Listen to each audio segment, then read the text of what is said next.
The first page starts. It says on top there, Mishkan erected and inaugurated. You see that? Yeah. Now, that's on Rosh Chodesh. Rosh Chodesh Nisan was the inauguration of the Mishkan. Now, that means it starts off a new tkufa. It's a new period in the life of Klal Yisrael, and therefore, all kinds of things that you want to do, let's say people have this in America, New Year's resolution. But where did that come from? The New Year's resolution, that's talking about the Christians, right? Secularists. They have a New Year's resolution. January 1st, they have a resolve to make all kinds of improvements and corrections. Where do they get that from? It all comes from us. All comes from us. On Rosh Hashanah, we do tshuva, we start a new year on the right foot. All comes from us.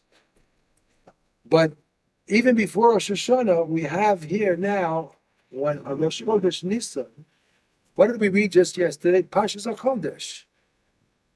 HaChodesh Hazel Lachem, Rosh Chodashim.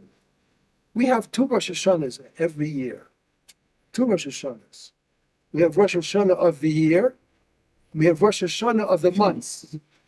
The Rosh Hashanah of the months is Nisan. It's the head of all the months.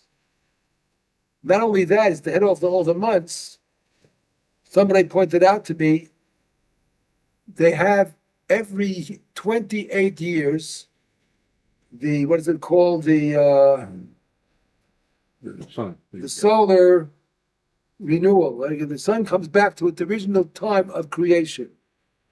Every 28 years, right? It's solar, whatever it is, right? Every 28 years it comes out. You remember the last time you had this, what do they call not solar eclipse? I forget what it's called. But every 28 years, on the secular 28 years, the sun comes back to the place it was at creation. And do you know when that comes out? Always April 7th. What is April 7th? Around the time now. Right? It's happening. So it's a time for his chachus, a time where a person can resolve to take a new path, to accomplish things on a higher level. This is important. Rosh Chodesh Nisan, starting this Tuesday, you have a chance if you makabel on yourself all kinds of new, I would say, elevations or new things that you want to do in your life. This is the time to do it. Starting on Rosh Chodesh Nisan and don't stop. Keep going on. Now, it's also important, take a look at the Chumash, Parshas Nasa. Parshas Nasa. Take a look at the Chumash. Take a look at number 1 on the page in front of you. It says, read daily. You see that, number 1? Mm-hmm. Read daily the karbanos of the Nasi to awaken the kedusha and energy of that shevet.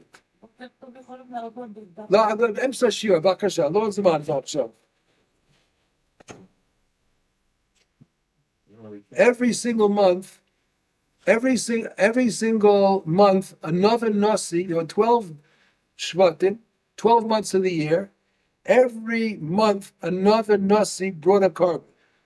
And what did it do? The carbon brought down all kinds of wonderful energies for his shevet.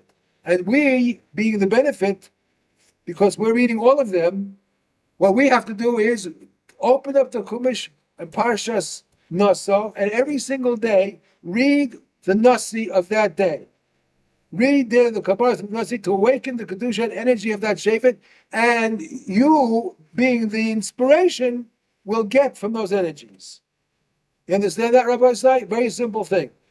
Starting Rosh Chodesh Nisan, don't go out of shul in the morning. Don't leave until you read the Parshas Nasa, the Nasi of that day. Just one Nasi to few psukim. The carbon of Nasi that day, the first day was probably Ruvain. Reuven, Shimon, Levi, Yehuda. Go down the line. Okay, now, next thing you have on your page there is the 10 pieces. Now this is very interesting. We have a minhag in Klal Yisrael that we put down 10 pieces of chametz at the house when we make bedikas chametz, correct? You have that minhag? Avadia, you have that minhag? No. You don't have that minhag? You just look for the chametz the night of bedikas chametz. Professional. Huh? Oh, looking for it after the fact, after the cleaning. After the cleaning, yeah. You have the 10 pieces also by you. You don't have the 10 pieces.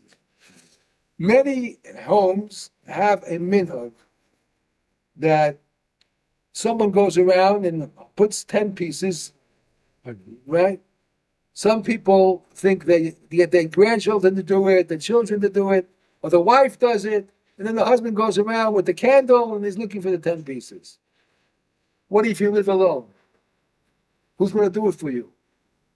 You do it yourself. You put out the 10 pieces. Why did they put out these 10 pieces? Why? What's the purpose? What's the meaning behind it? It's very important. I didn't think it was so important, but it is important. I'll tell you why it's important. The chametz is the symbol of gaiva. Chametz is something which expands and it blows up. It's yeast rises. It's a symbol of being pompous. That's chametz. That is the root of all of our problems. All negative and critical behavior, which we make mistakes with, comes as a result of the ego. That is chametz. So we put out these 10 pieces, and then we collect them, and then we burn them the next morning. Biur chametz. We are saying, in a sense, I want to burn out all the 10 levels of that negative pompousness of the gaiva. And if you think that while you're doing it, it has a tremendously positive effect. Here, Kedai do it. Take the 10 pieces, and you take this sheet with you as you go around. Yeah. Take the sheet with you, and you look. And it says, the first one is Chochmah. What am I doing? I want to nullify all the untrue wisdom and arouse the Chochmah HaKadosha and use Chochmah only for Avodas Hashem. That is number one. The first one represents Chochmah. The second piece of Chametz is Bina. You want to nullify contemplation of the wrong things, or forbidden things. Don't think into them. Use only for Avos Hashem, the Yiras Hashem. Use your Bina only for understanding and coming closer to Hashem. The third thing is Das. Das is a connection, is a connector. Nullify the connection to things which are contrary to the Torah. Not be connected to things contrary to the Torah. Disconnect yourself from that. Number 4 is chesed. Have a love for, nullify the love for forbidden things. Now, there's some people I've noticed, this is very interesting. Some people who have problems of all kinds in their lives very often are extremely, extremely heavy. Extremely heavy. I just met a friend of mine this Shabbos who, unfortunately, his wife died many years ago, and he became so overweight, it's all I could see was his stomach. I couldn't even see his head. It's just an exaggeration. Why is that so? Because people use that as sort of some kind of a way to replace something that gives them satisfaction. They had a wife, they were happy. But they have no happiness in their life, so they use food, which makes them happy, as a substitute. And they eat more and more and more because they want to be happy. But they don't realize that they're damaging themselves. So we have to nullify, he says, your love for forbidden things. to put yourself in a case of sakana, to overeat and become extremely, extremely heavy because you have a problem, that you have to nullify that kind of a love. And love only those things which bring you closer to Hashem. That's number 4. Gvura, nullify false fears and loss of things, of desires that aren't satisfied. And to be what did I write there? Nullify false fears and loss of things of desires that aren't satisfied. To be forceful.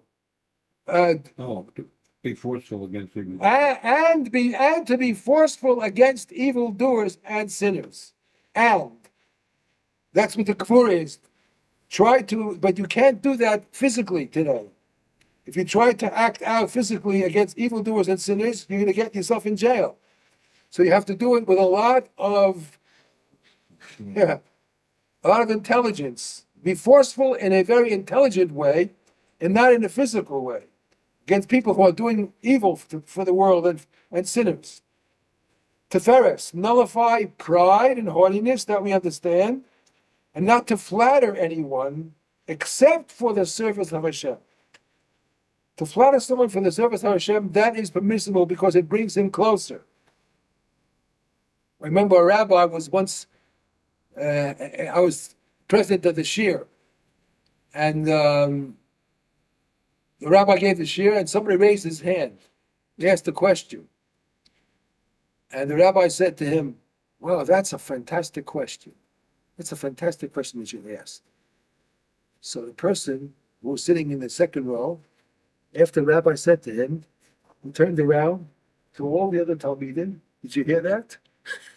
Hear what the rabbi said? My question?" The rabbi did it not realizing that would be his reaction, but he did a very good thing. He encouraged the person to be interested in the shir. He told him he asked a good question. The Talmud turned around and he looked at the other Talmidim. He said, "Did you hear that? You heard that?" That makes the person come to the shir and show interest and ask more questions. So to flatter somebody to bring him closer to Hashem, that's permissible.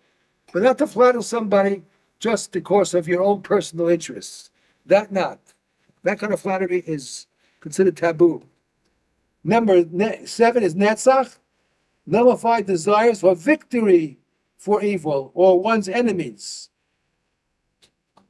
Rather use for victory over the Yetzer Hara. Use the netzach for the Yetzer Hara to be victorious over the Yetzer Hara. Hold, praise, and be grateful only to Hashem or those in his camp and not his enemies. Do not praise those people who are against Hashem, who are enemies of Hashem. Number 9 is Yisod, destroy any connection to evil forces. And Malchus is nullify the yoke of the Yetzer Hara. Do not allow yourself to become a victim of the Yetzer Hara. Throw it off. Not to be ruled by it. Ruled only by the Yetzer Tov, by Hashem's Ratzon. Okay, that's that. So, Rabbi? Yes. So the first 3 would be the powers of the intellect.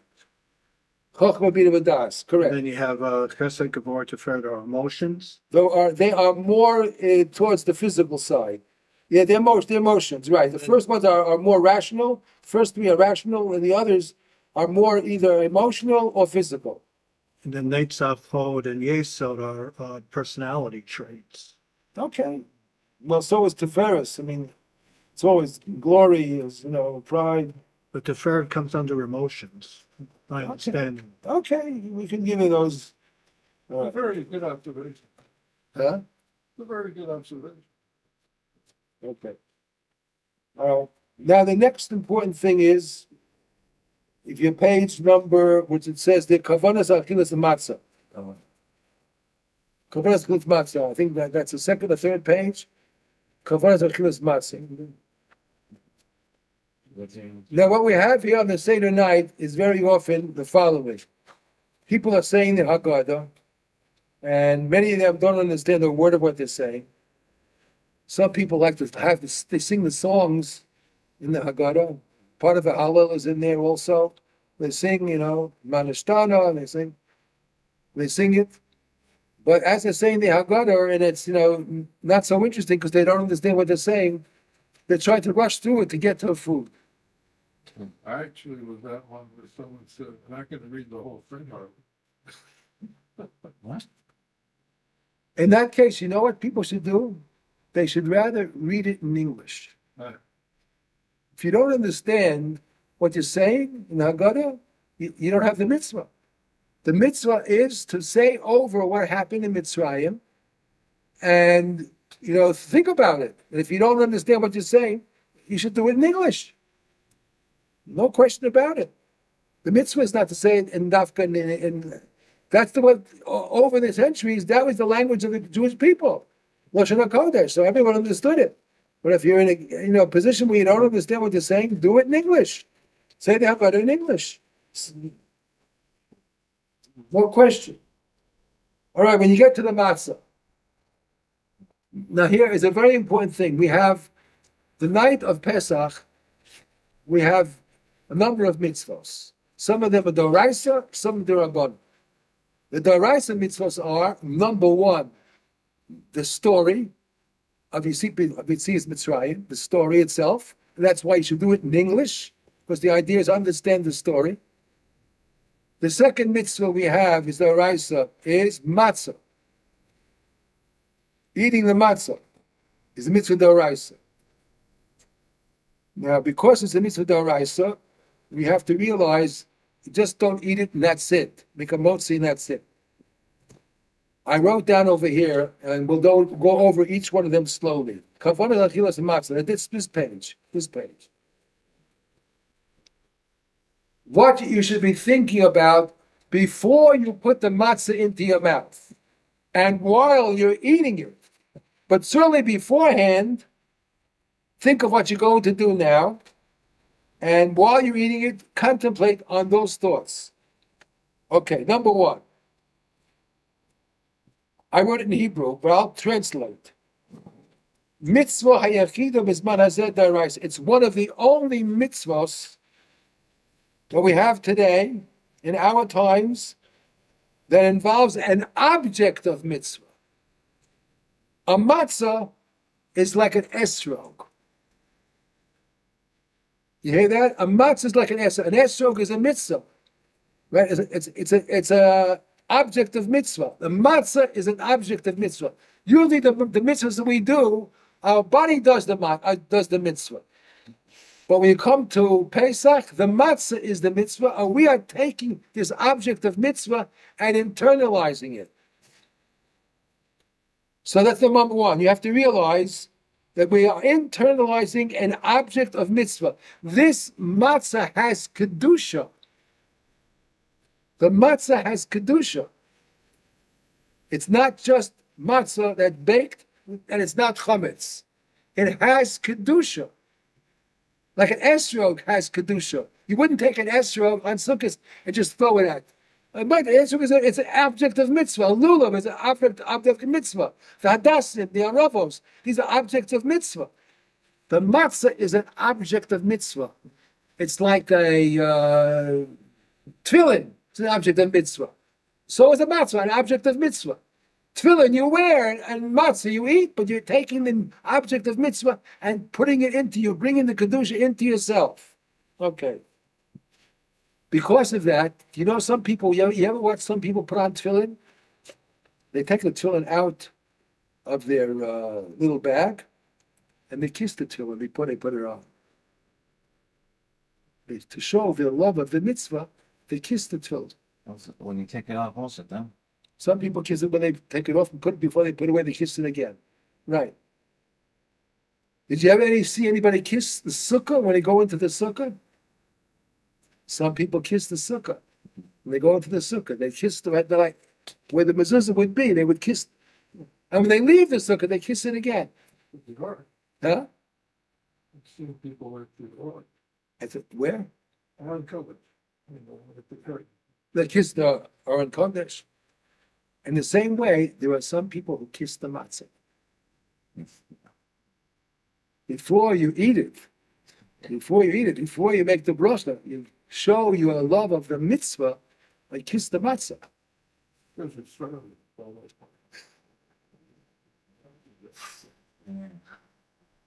You show your appreciation of the mitzvah by kissing the matzah. That is the next point there. That's based laharos kibuv hamitzvah hamatzos, to show your love of the mitzvah. Kiss the matzah before you eat it. Okay, the next number 1 is 3. Now in the Haggadah, there is an introductory a sentence to say before you do before you say the bracha. It's l'shem yichud kudsha b'richush chintei b'tchilu rechimu b'avo v'yira, and then you say v'hinoah. That's important to say that because that helps in the kavanos that you are not able to think of, you're not even aware of them. By saying that, and v'hinoah, Hashem will accept it as if you had the kavanos that you're supposed to have. So it's important to say that in the in your Haggadah, there's a shem yichud kudsha b'richush chintei b'tchilu rechimu, which means b'avo v'yira. Okay, now number 4 is very important. But repeat number 3, Rabbi. There is an introductory sentence before you make the bracha. It says l'shem yichud, and then I didn't give you the entire nusach. It says b'avo v'yira b'tchilu rechimu, which is the translation of ava and yira, and then v'hinoah. Is there a sitter here? Can you show me that sitter? Yeah. The cover is, Let's see. I don't know, it wasn't me. Oh, I'm so disappointed. So disappointed. This is a Chabad sitter, and they don't even have it. Wow. Terrible. What do you look? What is it? Terrible. What are you looking for? The same yichud kudsha b'richush. Oh, very disappointing. Very disappointing. That should be in the Chabad sitter. That should be. Oh, wow! I'm telling you. You got to speak to the printers about that. Let's see here. They're also Chabad. Yeah, well, made different editions. Maybe it's in this one. That's what, is that with the English? It has English in it, yes. We also don't have it. All right. Where should it be? It's in mostly right before the bracha. Right before the bracha. Oh, maybe it'll be here. This is not a Chabad sitter. You should allow him You should talk to Rabbi Goldberg to explain. He doesn't print the books. Yeah, go. Yeah, go. Yeah, that's the question for you.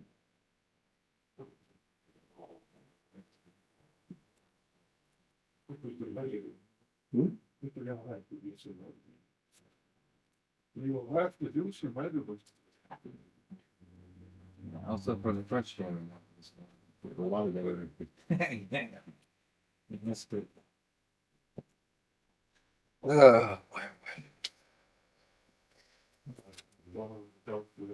No, I'm not saying anything. No, what will we do this stuff?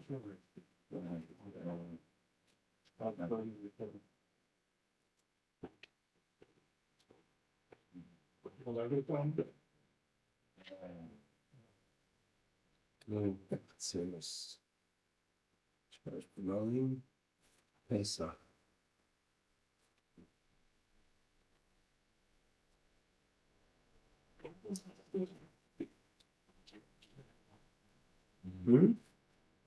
No, we don't have these. Those words, shutting. No, like the top. No, they don't have it here either. Uh-oh. Easter egg roll. Yeah. All right.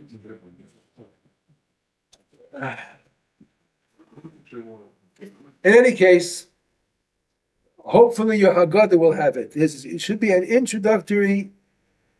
I could tell you what you can do. Have a Tehillim next to you. There's Tehillim, have in the back of their Siddurim Tehillim. Yes. But Tzadi, end of Tzadi. If you don't have it, you'll take a Tillim and look at Kapitel Tzadi, number 90. In Tillim, the last sentence in 90 is V'hinoah. That we say that on Shabbos morning. Tefillah Moshe Ish Olehim. The last sentence is V'hinoah V'noi Eloheinu Aleinu Amasi Yidenu Koneinu Aleinu Amasi Yidenu Koneinu. You should say that sentence before you eat the matzah, before you drink the abakosos. Every time you have to do a mitzvah, say V'hinoam first. The V'hinoam first, that sort of is like a sha'akol.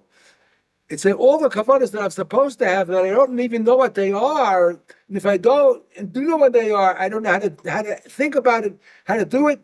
The V'hinoam is sort of a pasuk which gets you through. It's Hashem will accept it as a substitute. Say the V'hinoam. So it's the last pasuk in Kapitel Tzadi of Tehillim. Say that before you do all the mitzvahs on the level of Seder, before you do the Haggadah, before you start the Haggadah of Adam Hayinu, before you make the bracha on the matzah, before you make the bracha on the wine, before you do Birchas HaMazon, before any mitzvah all year long, always say V'hinoam first. It's one simple pasuk that gives you sort of a password for all the kavanas that you're supposed to have if you don't have them. Anytime you make a bracha? Every time you do a mitzvah. Oh, a mitzvah. The mitzvah usually has a bracha before it. Yeah. Before you put on your tefillin, before you put on your tzitzis. Every time you say do a mitzvah and you make a bracha, say the pasuk V'hinoam first. That is like a sort of a password to get you through as if you had the kavanas that you're supposed to have, but you don't know what the kavanas are. You say that. That is an automatic passer. Okay. Now that's number 4. That's number 3. V'hinoam. Now write this down now. The matzah has a number of names. A number of names. The first name is Michla de Mehemenusa. That means Ochel of Emunah. Number 4, Michla de Mehemenusa means the food of Emunah. This matzah we're eating as a strength, as a sign of our Emunah in Hashem. They took us out of Mitzrayim and so on and so forth. That's what's called Ochel of Emunah, the food of Emunah. The second thing on that line is Michla de Asvata. It's the Ochel of Refuah. Eating matzah brings a Refuah to the Nefesh and to the Guf. Because it is simple. No ingredients except flour and water. Michla de Asvata, the Ochel of Refuah. That only true with the Seder, or that's always? No, it's only matzah of mitzvah. Only matzah which is a mitzvah. Okay. And the third thing you have there on the chart, on that line, Mochin de Gadlus, Ein Od Milvado. Because of its simplicity, it brings to the mind, it brings to, let's call it, intellectual energies. Mochin de Gadlus, intellectual energies. Ein Od Milvado. Ein Od Milvado. Okay. That's number 4. Number 5, this is very important, number 5. Look what it says there. Since matzah is flat and simple, there's no gaiva in matzah. There's no yeast. It doesn't rise. So I'm internalizing an object of humility. Lahachnis anova. I'm internalizing in humility, the midah of humility of anova. That is an indication that you want the Yetzer Hara not to be present in all of your insides. You want only humility and awareness of Hashem. You do not want the Yetzer Hara, which is indicated by the yeast, which makes you rise, which makes your ego become more prominent. No, Chalil v'chas. Number 6. Tikkun Chet Adam Harishon. By eating this matzah, we are making a tikkun in the avera of our forefather, Adam Harishon. His eating was an avera. He ate from the Eitz Hadas, and we do the opposite. We eat as a mitzvah. Why do we eat matzah? Only because Hashem told us to eat it. Adam Harishon was told not to eat, and he did eat. So we are eating as a tikkun for the chet of Adam Harishon. Our eating is a mitzvah to counteract the eating of Adam Harishon, which was an avera.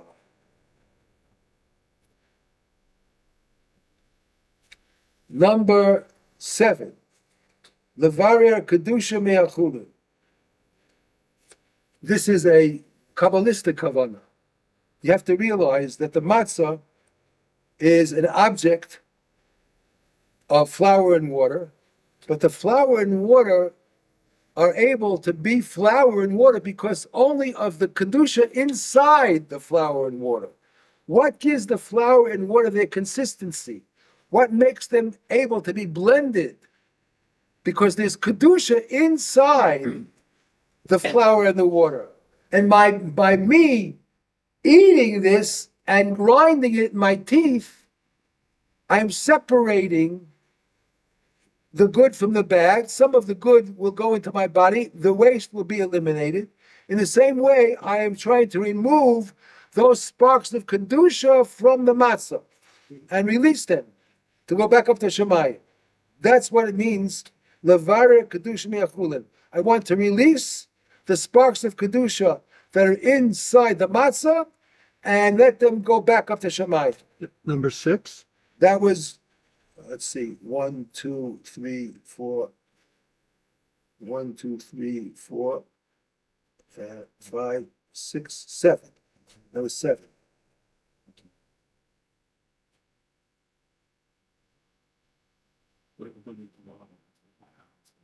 Another thing that you might want to do is number 8, Tikkun Gilgulin.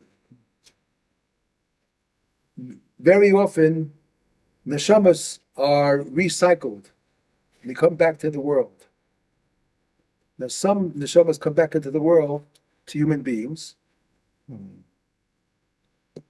Like, for instance, take just an example. Moshe Rabbeinu. Moshe Rabbeinu has 3 letters, Mem, Shin, Hey, right? Mem is for Moshe, Shin is for Shes, and Hey was for Hevel. So Moshe's neshama was here twice before. Son of Shes and Hevel. Shes and Hevel.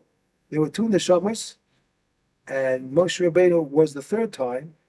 So when we're eating, we release the neshama from being trapped inside the food. If it's food, sometimes it could be in an animal.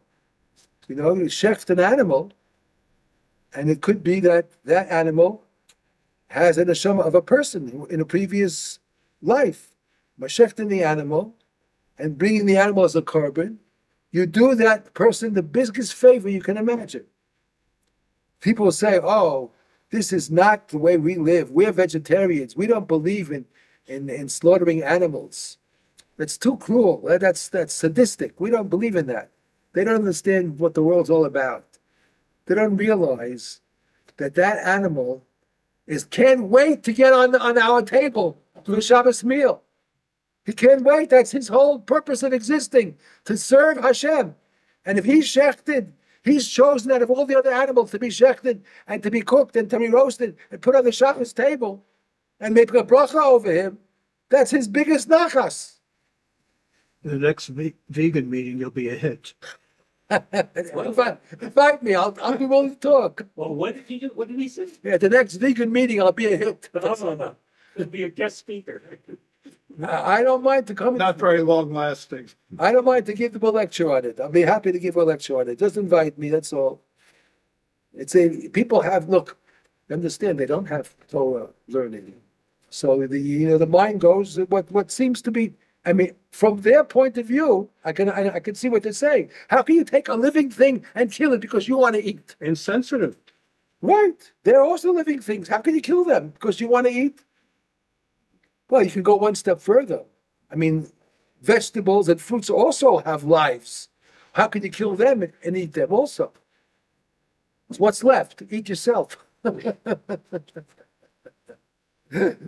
Was short in life. Look, All right. they only came later. Huh? The original plan was to be. That's right. It wasn't necessary. It wasn't necessary. Correct. But the world changed anyway. All right. The next one is number 10. What happened to 8 and 9? We just did it. The Gilgulim was number 9. So by eating matzah, we're doing what with the If there might be a neshama that came back in a Gilgul, that some neshamas, as I said, come back into people, like Moshe, for example. yeah. Some neshamas come back into animals, and some neshamas come back into the vegetation. Flower, it's correct. Flour and water, yes. And you make a bracha over that, you're releasing the neshama. You're using it if you use it for a mitzvah, you release the neshama. But you have to have that in mind. That's why I have all of these things. Have this at the table. Before you eat the matzah, go over your list. I have it at the table in front of me. So I should remember all the things. Wow. And it'll be a big tova to the people at the Seder to let them hear these points of information. They're not people who are, we're in a different world. They just can't wait to eat because they're hungry, that's all. They don't think about what all of these qualitative ideas that fill up the mitzvah and make it, really a heavy thing that you're doing. It's not just to satisfy your stomach. It has a lot of spiritual quality. The last thing is number 10. It should be eaten b'simcha. Le'achol b'simcha, and to be grateful that you have the schus to be makayim this mitzvah. There are people who don't want to eat more this week. There's a lot. Enough. Yeah, it's understandable. We'll try to get to that in the next page in a minute. We'll talk about tomorrow. All right. So you have to be, if you're sitting at a Seder, you have to be realizing that, be happy, first of all, that your body is functioning well enough so that you can eat. You go to the hospitals, you'll see what's doing there. People have pipes in them all over the place. They can't eat, they can't drink, they're being fed by pipes. People have no appetite, they have no cheshik. Be happy that you have the ability to be makayim the mitzvah. Thank Hashem that you can be makayim the mitzvah, that you can bite the matzah, you can chew it, you can swallow it. It still have a system that's working. Be very, very grateful and have a simcha for that. But that's not the only thing. You have the other 9 things beforehand. Remember, to go over I'm going to have this believe by me at the table.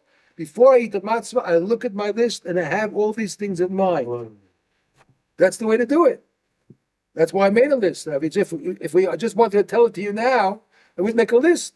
I wanted you to have the list so you could take it home and have it by the Seder and share it with the people. It makes the entire Seder a greater mitzvah, the whole Seder. It's a different level altogether.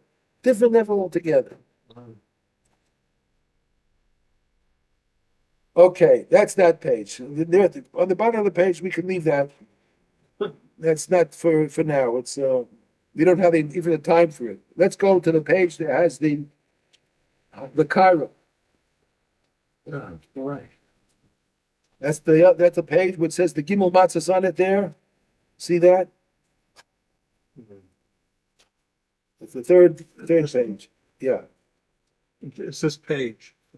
Gimel Matzah. Now we have to understand that there are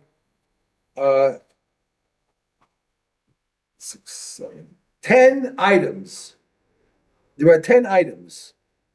You have 3 matzahs, right? 3 matzahs, correct? Then you have Zroa, Beitza, Moror is another 3. Charosis, Karpas, and Chazeres, another 3 is 6. And the last one is the Kara, that's the plate itself. That's the 4th one. So you have 7 and 10. And the fact that it's 10, you understand that, of course, this is a remez to the 10 spheros. Okay, now look at the page. It says Gimel Matzos. We're starting with like Chabad, Chochma, Bina, V'das.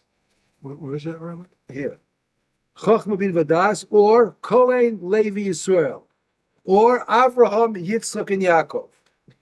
These are our sources. These are our roots. This is the rational side, as you said before, Chanoch. And we are going to internalize all these things, and we are making a tefillah. We should think all these things that we have on the Seder plate are all things we want to internalize into ourselves. Then there we eat all these things. We ingest all these things. We want to internalize them.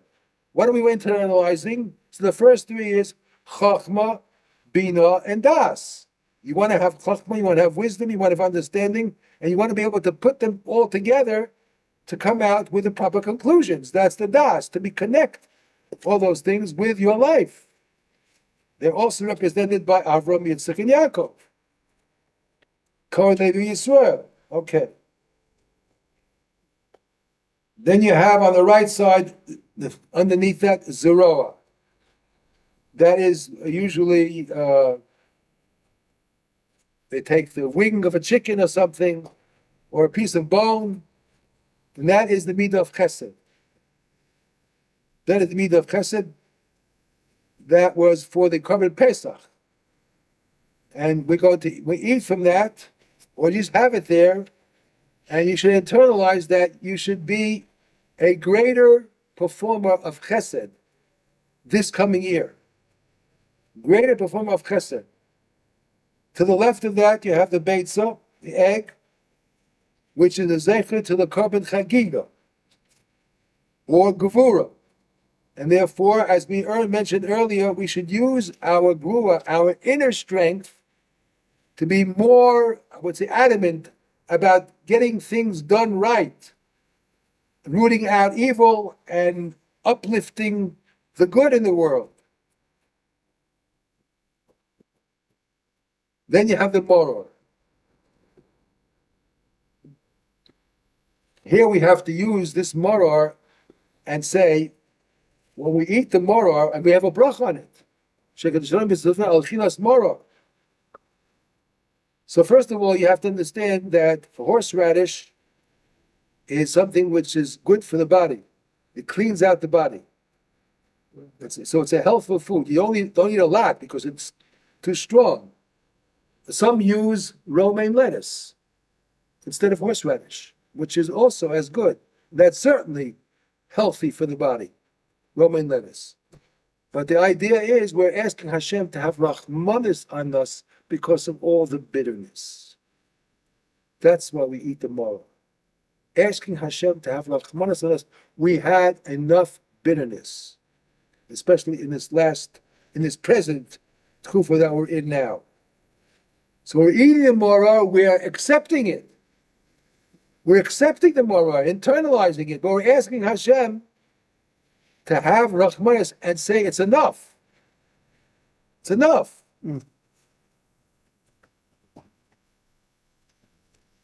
The next one that you have on the bottom of that is the charoses. That is in place of the midah of netzach. Netzach means victory. We want to see the gula of Klal Yisrael. What they use to make the charoses are those kinds of fruits which have been compared to Klal Yisrael. The apple, the figs, dates, shkedim, almonds, all these things are ground up to make the charoses. They add a little wine sometimes too.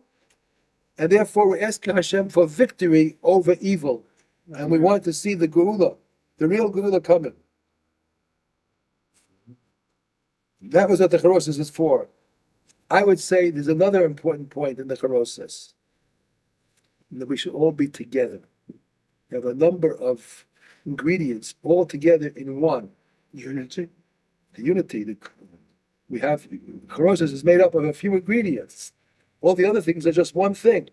Charoses has apples, figs, dates, shkedim, all together with a little wine. We're all together. This is what gives us the nitzachon. You know, the Gemara says, and the Chavetz Chaim brings us down, it's an amazing thing. You have two periods in our history, the early history, that of David HaMelech and that of Achav. Listen to this, it's amazing, it's absolutely amazing. The period of David HaMelech and the period of Achav. Now, David HaMelech, we don't have to talk about the tzidkus of David HaMelech and the greatness of David HaMelech. And he was the first official king after Shaul. I mean, Shaul was only temporary. Malchus based David started off with David HaMelech. All the kings come from Shevet Yehuda, from David. He's the father of all of our kings. David Melech Yisrael, Chai v'Kaya. Achav came from the same family, but he was Ovid Avodah Zarah. It's unbelievable. A king, a Melech Yisrael, should be Ovid Avodah Zarah. And you know what? When they went to war in Achav's time, there were no casualties. They all won. What was war? They all won. They all won battles. All his battles, they all won. In David HaMelech, when they had wars, they had many losses. You know why? In David HaMelech's times, there was no unity. In Achav's time, there was unity. Even though they were over the Zarah, but they were all together. They realized the importance of this togetherness, the Achdus. And therefore they were victorious at war, even though he was over the Zarah, the king. They were victorious. In David HaMelech's time, there were many, many battles and there were losses. This is one of our major, major problems. Now that we have, so to speak, a right government, conservative government, is there achdus in the country? Hashem, we have to be mispal, cry out to Hashem to give us the inspiration to look aside and make achdus. The main thing is we have to have achdus. That's what the Charosh is all about. Everything coming together, all in one. Yeah. Then this thing that in the beginning, after right after October 7th, we had Achdut. Now we don't have that anymore. Unfortunately. Was there a demonstration last night? I thought the unity everyone has to. I think Huh? Well, unity is synonymous with agreeing. Well, if you don't fight. You respect each other. You don't fight. You don't curse each other. You don't throw things at each other. If you don't agree, you're silent. But you don't make a big no protests. No. Keep it quiet. Keep it together. That's the charosis. The next thing is the karpas, which is usually what I think they use those greens. What do they call that? Parsley. Parsley. That has a effect of purifying. Eating parsley purifies the body. It takes out all of the negative things in the body, cleans the blood. Petrozilia, yeah, petrozilia. And therefore, we should have that in mind when we're eating the karpas to purify Klal Yisrael, purify ourselves and purify Klal Yisrael. And then you have the last two. Chazeres is that's the real horseradish. The chazeres that connects us. That's the connecting. We want to be connected to Hashem. And what puts it all together? The last thing that puts it together is the Seder plate itself, which holds all of it together. Again, we see we have this concept of Achdus, having everything together, all of the different facets, but they're all coming together and joined together in the plate. They all come together, and this is what we have to internalize in ourselves. We do all these things, Klal Yisrael will be a lot different. So we should all be zeicha to the Gula Shlema Meher Yameinu. Amen. And that's it for today, for this year, Rabbi Said.